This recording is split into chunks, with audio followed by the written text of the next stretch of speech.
হিজরি বর্ষের প্রথম মাস মুহররম শব্দটি আরবি, যার আবিধানিক অর্থ সম্মানিত।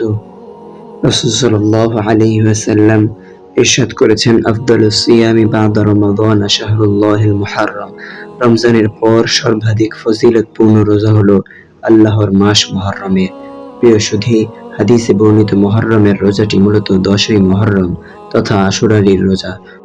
মুহররমের মর্যাদা ও বরকতের উৎসাহ এই রোজাটি।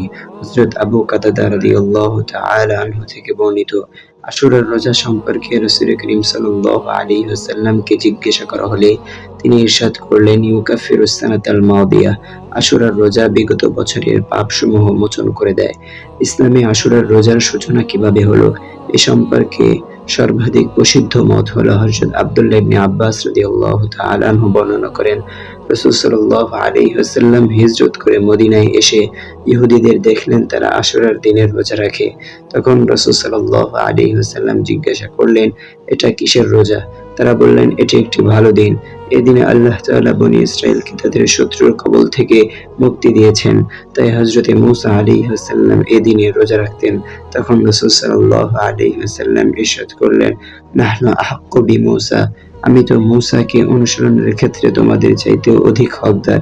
এ সম্পর্কে আরো কিছু বর্ণনা রয়েছে যা একথা প্রমাণ করে যে আশুরার রোজার ফজিলতটা এসেছে ইহুদি কিংবা হযরত মূসা আলাইহিস সালাম থেকে।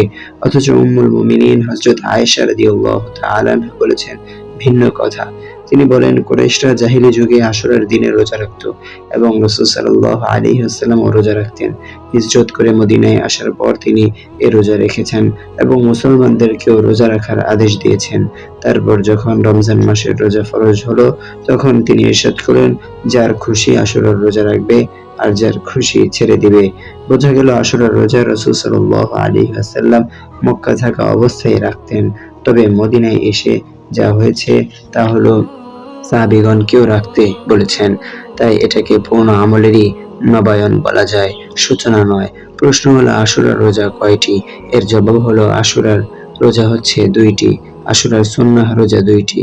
রাখার পদ্ধতি হলো মুহররমের 9 ও 10 তারিখ কিংবা 10 ও 11 তারিখ। প্রশ্ন হতে পারে, রাসূল সাল্লাল্লাহু আলাইহি ওয়াসাল্লাম তো রোজা রেখেছেন 1টি, তাহলে 2টি রোজা কিভাবে সুন্নাহ হলো?